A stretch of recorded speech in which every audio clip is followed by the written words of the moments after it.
সম্মানিত ভিউয়ার্স, আসসালামু আলাইকুম। তুশিবা স্টুডিও ড্রাইভার সিরিজের আরও একটি নতুন ভিডিওতে আপনাকে স্বাগতম। আজকের ভিডিওর মাধ্যমে আমি দেখাবো হচ্ছে তুশিবা স্টুডিও 2540 CSE এর প্রিন্টার ড্রাইভারটি কীভাবে খুব সহজে আপনার কম্পিউটার বা ল্যাপটপে সেট আপ করে নিতে পারবেন এবং কিভাবে এই ড্রাইভারটি ডাউনলোড করবেন এবং কোথা থেকে ডাউনলোড করবেন, সম্পূর্ণ প্রসেসটি দেখাচ্ছি আজকের ভিডিওতে। তো ভিডিওটি অবশ্যই গুরুত্বপূর্ণ হতে চলছে। কথা না বাড়িয়ে চলে আমরা মূল ভিডিওতে চলে যাচ্ছি।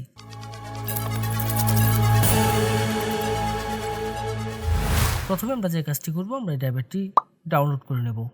ডাউনলোড করার জন্য আমি চলে যাব যে কোনো একটি ব্রাউজারের সার্চ বারে গিয়ে সার্চ করব হচ্ছে softwareshopbd.com।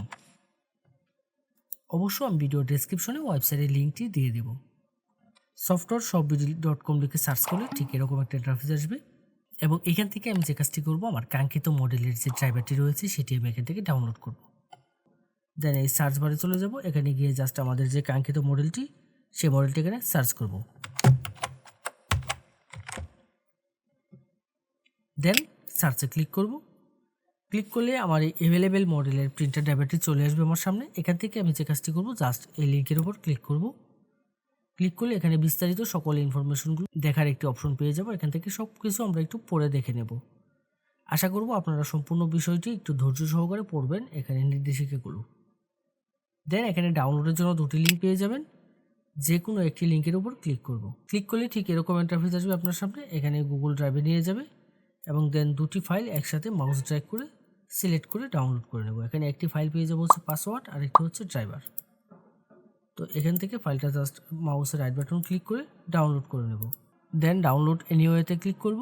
ক্লিক করে কিছুক্ষণ অপেক্ষা করতে হবে। কিছুক্ষণের মধ্যে ডাউনলোডটি শুরু হয়ে যাবে। ডাউনলোড করার পরে আমরা যে কাজটি করব, ফাইলটিকে ওপেন করে নেব। দেন এখান থেকে ওপেনে ক্লিক করব। ক্লিক করলে ঠিক এরকম একটা ইন্টারফেস আসবে আমার সামনে। রার ফাইল রয়েছে, রার ফাইলকে আমরা যখন আনজিপ করব, যে কোনো জিপ ফাইল বা রার ফাইলকে যখন আমরা এক্সট্রাক্ট করব, তার জন্য আমরা যে কাজটি করি, নর্মালি আমরা উইন্ডার ব্যবহার করে থাকি। যদি আপনার কম্পিউটারে উইন্ডারটি না ব্যবহার করা থাকে, অর্থাৎ উইন্ডারটি যদি ইনস্টল করা না থাকে, তাহলে যে কাজটি করবেন, আপনি উইন্ডারটি ইনস্টল করে নেবেন। এর জন্য ভিডিও ডেসক্রিপশন এবং আই বাটনে উইন্ডারের লিঙ্ক দিয়ে দেবো, আপনারা ওইখান থেকে গিয়ে জাস্ট উইন্ডারটি ইনস্টল করে নেবেন। দেন যে কাজটি করব, আমরা ফাইলটাকে ওপেন করব। উইন্ডারে যখন ফাইলটা ওপেন করব, ঠিক এরকম একটা ইন্টারফেস আসবে। এখান থেকে ক্লোজ করে দেবো। যাওয়ার পর ইন্টারফেসটা দেখতে ঠিক এরকম হবে। এখানে একটি ফাইল পেয়ে যাব হচ্ছে ড্রাইভার। এই ড্রাইভারে ক্লিক করব। ক্লিক করলে এখানে জাস্ট আমি ড্রাইভারটা পেয়ে যাব। তো এখানে আমার পাসওয়ার্ডটা দিতে হবে। আমি যেহেতু শুধু ড্রাইভারটা ডাউনলোড করছি, আমি এখানে পাসওয়ার্ডটি ডাউনলোড করে নেই। তো এখানে আপনারা যে কাজটি করবেন, আপনারা জাস্ট এই ডাউনলোড অপশনে গিয়ে এখান থেকে পাসওয়ার্ডটি ডাউনলোড করে নেবেন। তো দেন এখানে এই মডেলের যে ড্রাইভারটি রয়েছে, সেই ড্রাইভারের এখানে পাসওয়ার্ডটি আমি দিয়ে দিব। পাসওয়ার্ড দেওয়ার ক্ষেত্রে এখানে একটি অপশন পেয়ে যাবেন, এটি হচ্ছে শো পাসওয়ার্ড। এখানে যদি টিক মার্ক দেওয়া থাকে, তাহলে আমি এখানে কিবোর্ড থেকে যে পাসওয়ার্ডগুলো টাইপ করব সেগুলো এখানে শো করবে। আর যদি আমি এখান থেকে টিক মার্কটি যদি উঠিয়ে দিই, তাহলে এখানে কোনো পাসওয়ার্ড শো করবে না। এখানে পাসওয়ার্ডটা টাইপ করে দেবো। দেওয়ার পরে দেন ওকেতে ক্লিক করব। ওকেতে ক্লিক করব। ক্লিক করলে ঠিক এরকম একটি অ্যালার্ট আসবে। এখান থেকে যে কাজটি করতে হবে, এখান থেকে আমি ইএসের উপর ক্লিক করব। দেন সফটওয়্যারটা এক্সট্রাক্ট হওয়া শুরু করবে এবং এক্সট্রাক্ট হওয়ার জন্য কিছুক্ষণ সময় নেবে। কিছুক্ষণ আমি অপেক্ষা করব।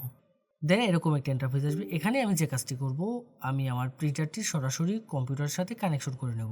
অবশ্যই ইউএসবিতে প্রিন্টারটি কানেকশন করে নেব এবং ইউএসবি কানেকশন করার ক্ষেত্রে আমি যে বিষয়টি লক্ষ্য রাখবো, সেটি হচ্ছে আমার পিসি বা ল্যাপটপের যে ইউএসবি পোর্টগুলো বেশি শক্তিশালী, সেই পোর্টগুলোর সাথে কানেক্ট করব। দেন ওকেতে ক্লিক করব। এখানে আসার পরে আমার আর কোনো কাজ করতে হবে না, আমার কিছুক্ষণ অপেক্ষা করতে হবে। কিছুক্ষণের মধ্যেই আমার প্রিন্টার ড্রাইভারগুলো সেট আপ হয়ে যাবে। এক এক করে এখান থেকে সবগুলো ড্রাইভার সেট আপ হয়ে যাবে। দেন এখানে ফিনিশের যে অপশনটি রয়েছে, এই ফিনিশে আমি ক্লিক করব। ক্লিক করে এখান থেকে বেরিয়ে আসব। এখন আমি যে কাজটি করব, আমি এখান থেকে বেরিয়ে এসে আমি জাস্ট চেক করে দেখব আমার প্রিন্টার ড্রাইভারটি সেট আপ হয়েছে কিনা। অবশ্য চেক করার ক্ষেত্রে আমাদের যে কাজটি করতে হবে, আমার কম্পিউটারটি রিস্টার্ট দিয়ে নিতে হবে। কম্পিউটারটি রিস্টার্ট করে নেব, তাহলে দেখবেন প্রিন্টার এবং স্ক্যানার দুটি ড্রাইভারই পেয়ে যাবেন। ফটোশপ 7.0 দিয়ে আমরা স্ক্যান করব। ফটোশপ 7.0 যদি আপনার কম্পিউটার বা ল্যাপটপে সেট আপ করা না থাকে, সেক্ষেত্রে যে কাজটি করবেন, আমাদের ওয়েবসাইটে চলে যাবেন। ওয়েবসাইটে গিয়ে জাস্ট সার্চ বারে সার্চ করবেন হচ্ছে 7.0 লিখে সার্চ করলে আমাদের ফটোশপ 7.0 পেয়ে যাবেন।